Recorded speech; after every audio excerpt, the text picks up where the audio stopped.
You know, as technology keeps on getting more advanced, it's hard to think that what we consider outdated technology today is actually nothing more than stuff that's just a few years old. The same can be said with movies. Now, when you would watch something like Toy Story, the computer animation would seem very primitive compared to something that's more recent like Toy Story 3. Yet the first movie is actually just a few years younger than myself. Sometimes, technology can grow so fast that we tend to forget how things were before this came in the first place. Not just the iPod, but just like the technology in general. Like, nowadays, we're so used to see the giant monster attacking the hero is made out of nothing more than CGI. But did you actually consider and thought about how was it that they made all these monsters before computer came in the first place? Now, okay, yeah, I know. There are many answers to that. You could say, like, puppets, or a guy in a suit, or animatronics. But then there's this guy. There's a man out there who took stop-motion animation and uses that as his basis to turn his creations to life in order to create some of the most memorable monster movies of all times. Now, yes, I know that animation Lookback is more dedicated to the more fully animated films, but if we are going to talk about stop motion, then we have to talk about the master of this medium. This is Ray Harryhausen. Born on June 29th, 1920 in Los Angeles, California, his life hasn't begun until he was 13 years old. His aunt has bought tickets and brought Ray and his mom to go see a new movie at Grauman's Chinese Theater called King Kong. When he left the theater, Ray was amazed at what he saw and wanted to know how did the gorilla and the dinosaurs come to life in the film. After going through several articles about the movie, he discovered the secret to how King Kong was made, through the art of stop motion. Immediately afterwards, Ray went straight ahead into the medium and started creating his own stop motion projects in his family's garage.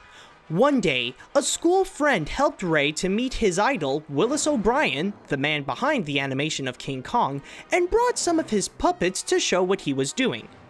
Willis knew that Ray's got some fixing up to do in his work, but loved his ambition.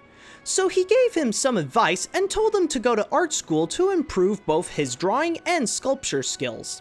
While there, he met two guys that would go on to be his lifelong friends, Forrest Ackerman and an aspiring writer named Ray Bradbury. He was crazy about the Lost World, he was crazy about King Kong, and I was similarly crazy. And we made a pact together, and we said, we're going to grow old but never grow up. We're going to stay 18 years, 19 years old, and we're going to love dinosaurs forever. In 1938, Harryhausen started a new ambitious project called The Evolution of the World, which would tell the story of the Earth's beginnings. Unfortunately, in 1940, he abandoned the project when he saw Walt Disney's Fantasia. The segment Rite of Spring was very similar to what Ray was doing with Evolution. So he stopped the project entirely and used whatever scenes he finished as samples of his work. After that, Ray got himself busy with some commercial and military work, like George Pal's Puppetoons, and then enlisted in the army to work on animated shorts in World War II, where he also worked with Theodore Geisel. But you may know him more today as Dr. Seuss. After he left the army, Ray decided to become a bit like Walt Disney and created some animated shorts based on nursery rhymes and fairy tales under the title of Mother Goose Stories. Oh, I almost forgot to mention that during this whole time, his parents, Frederick and Martha Harryhausen, were very supportive with Ray's passion and helped him a lot along the way.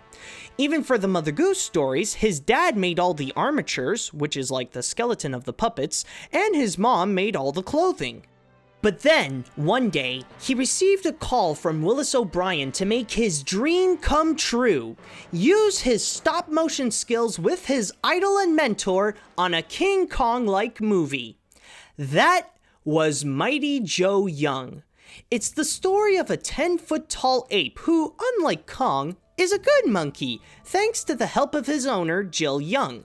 One day, Max O'Hara, owner of a new nightclub in Hollywood, is looking for some attractions for his new place. He went off to Africa with his assistant, Greg, and, as luck would have it, both Jill and Joe seemed to fit the bill. After trying a few shots at convincing Jill, she decided to take the deal, and both her and Mighty Joe became major hits. However, Joe isn't really happy with the way he's living there in a cage. So after one night when a bunch of drunken guys kept on bugging him, he went on a rampage. Now it's up to Jill, Max, and Greg to calm Joe down and save his life.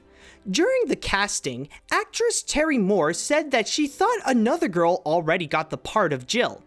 But then after running all around the RKO lot to look for director Ernest B. Showstack, she found him and said that she got the part on the spot. In the beginning of the film, the language spoken by the natives was thought to be in Swahili, but in reality, it was just a bunch of random jargon made up by writer Ruth Rose. Did she get away with it? Well, not really. The censorship board had to ask her to make a translation of what the natives say just to make sure that they didn't say anything that was considered offensive. This wasn't her first time in that situation though. She had to go through that whole thing before when she wrote King Kong. Come to think of it, there were a lot of people who previously worked on Kong that came back to make Mighty Joe Young. Not just Ruth Rose, but also Ernest B. Showstack was a co-director with Marion C. Cooper, who is now a producer in Mighty Joe. Of course, Willis O'Brien, and even actor Robert Armstrong played both Carl Denham in Kong and Max in Mighty Joe. But back onto Harryhausen, throughout most of the production, Willis had to figure out how to solve a lot of technical problems as well as creating the designs and storyboards, leaving Ray doing about 85% of the stop motion of Joe. But don't worry too much of Ray, he really got into it. So much so that he practically became a vegetarian just so he could get into the character. But I wonder how far he went into it.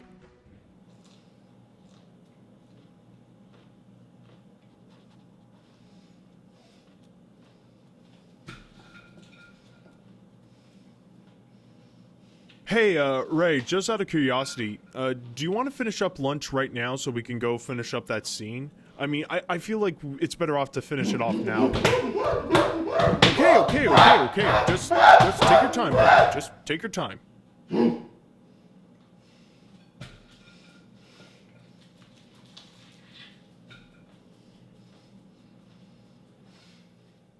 Anyways, just on the special effects alone, it took a total of 14 months to make. For Ray, this movie is not only his start in making films, but also the starting point in his career where he learns how to integrate live action with stop motion. When it was released on July 27, 1949, it was unfortunately a box office flop. They originally planned to make a crossover sequel called Joe Meets Tarzan, but because it was a flop, they quickly dropped the project. Afterwards, the movie won an Oscar for Best Visual Effects, and the award was given to Willis in recognition of what he did in that movie and in King Kong. Later on, during the mid-80s and early 90s, there was a new trend to turn old black and white films into color for both TV and home video, and in 1986, they gave that treatment to Mighty Joe Young.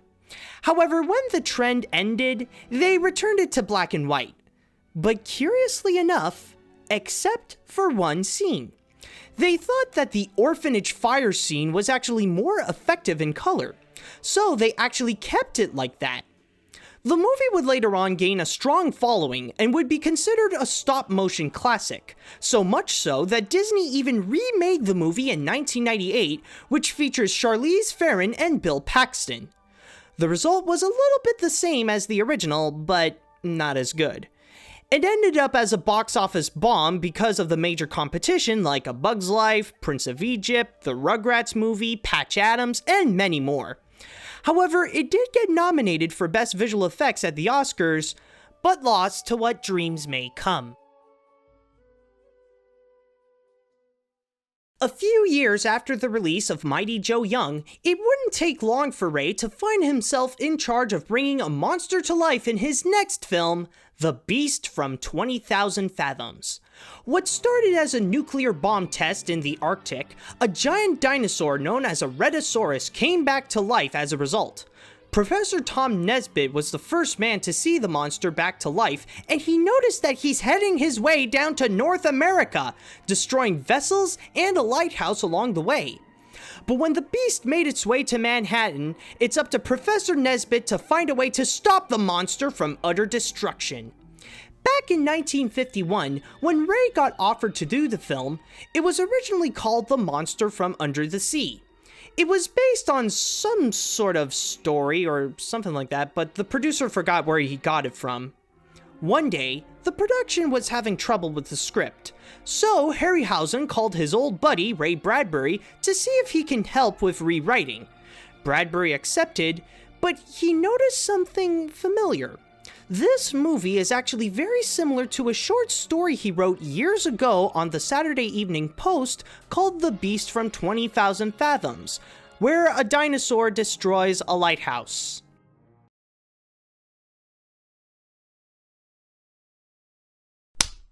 Yeah, this little coincidence is much bigger than anyone expected. So, to make sure nobody gets in trouble, Bradbury sold the rights to the story, and the movie's title is now changed to The Beast from 20,000 Fathoms. As for Bradbury's original story, he changed the title of that to The Foghorn. Considering that this is a short story, there was not much to work with in order to turn it into a film. So what they added to make it both feature-length and a giant monster movie is that they added the scene where the monster makes it to New York where he can eat and destroy whatever he sees. When Harryhausen was working on the film, he discovered a new trick that would mix both stop motion and live action seamlessly and would become his signature technique called dynamation. Here's how it goes. Oh, and if you're an animator or an aspiring animator, I highly suggest you take note of this. First, a projector shows an image of live action footage. Then there's a glass in front of the projection screen, and from there, Ray would fill in black whatever he wants to be in the foreground that will be in front of the puppet that he's animating with. After taking a picture of the puppet's position for that frame, he takes out the puppet, rewounds the camera, and puts another glass that would cover everything but the foreground. The result would end up looking like this, then this, to this. It may sound complicated at first, I know, but it'll be easier to understand in practice. But back onto The Beast. This was a project that Ray really wanted to do, even if it meant that he would barely make any money out of it because of its low $210,000 budget. Originally, the score was composed by Michael Michelet, but then after Warner Brothers bought the film for $45,000, the executives thought that his score wasn't really powerful enough for this. So they decided to replace Michelet's work with another score done by David Buttolph. When it was released on June 13, 1953, it ended up being a surprise hit, earning about $2.25 million at the domestic box office and more than $5 million worldwide.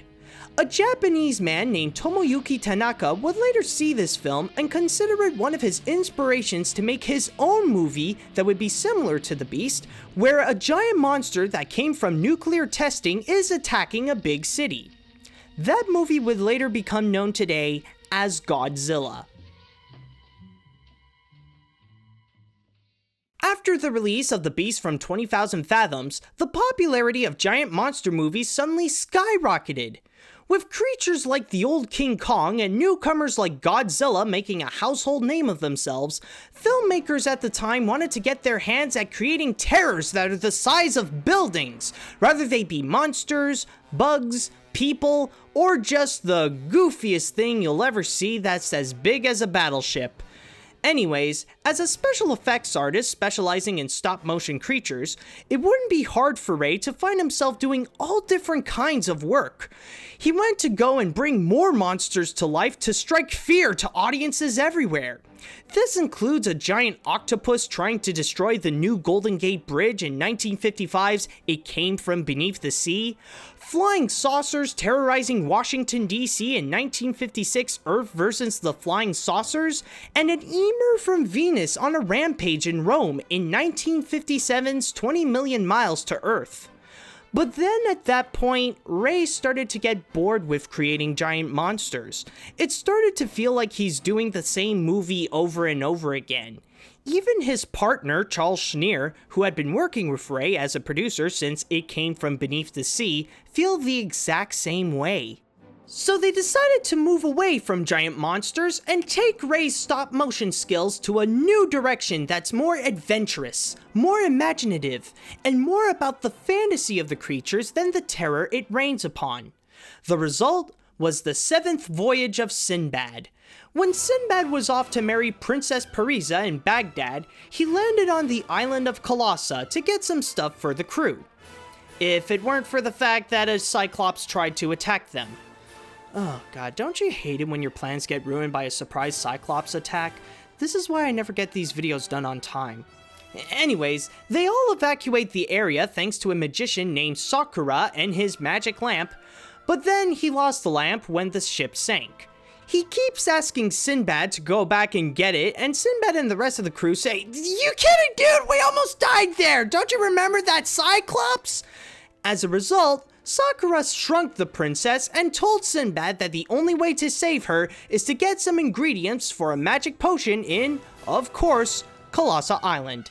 Now Sinbad and the crew have to get the stuff and avoid dangerous beasts to save the princess. The idea came to Ray sometime after Mighty Joe Young, where he drew 8 big sketches about the legend of Sinbad the Sailor. The sketches were apparently enough to go and sell the movie to the distributors. However, not all of Ray's ideas ended up in the final film. There were 5 sequences that were either taken off completely or rearranged. These include Sinbad and Parisa ran away from some giant rats, he and his crew fight off bat devils, a giant serpent in a tree, some sirens with mermaid tails, and a battle between 2 cyclops. These were removed because Charles didn't like snakes and rats, and the last one was changed where the battle was between just 1 cyclops and a dragon. Speaking of the cyclops, his design was based more on the Greek god Pan by giving him goat legs and a horn. The rest of his body and his movements were actually taken directly from the Emir from the last movie, 20 Million Miles to Earth. In fact, Ray even took the armature off of the Emir and used it for the Cyclops. Today, that armature is said to still exist, but it's missing a part of its leg.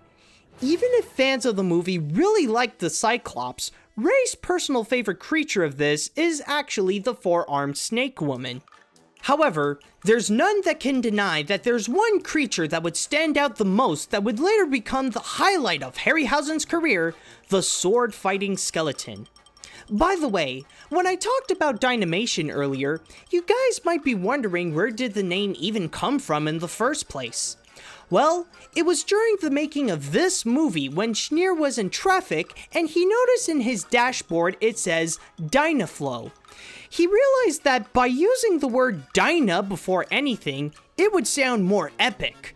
So from there, he would use the word Dynamation to promote his signature animation that Ray uses in his film. In other words, the name is just for marketing purposes. For the score of the film, they got composer Bernard Herrmann, who is more known for his works with Alfred Hitchcock and his first job on Citizen Kane. His work in Sinbad was so well received, he ended up working on Ray's next 3 films. However, out of the 4 films Herrmann worked on, this one is Ray's favorite.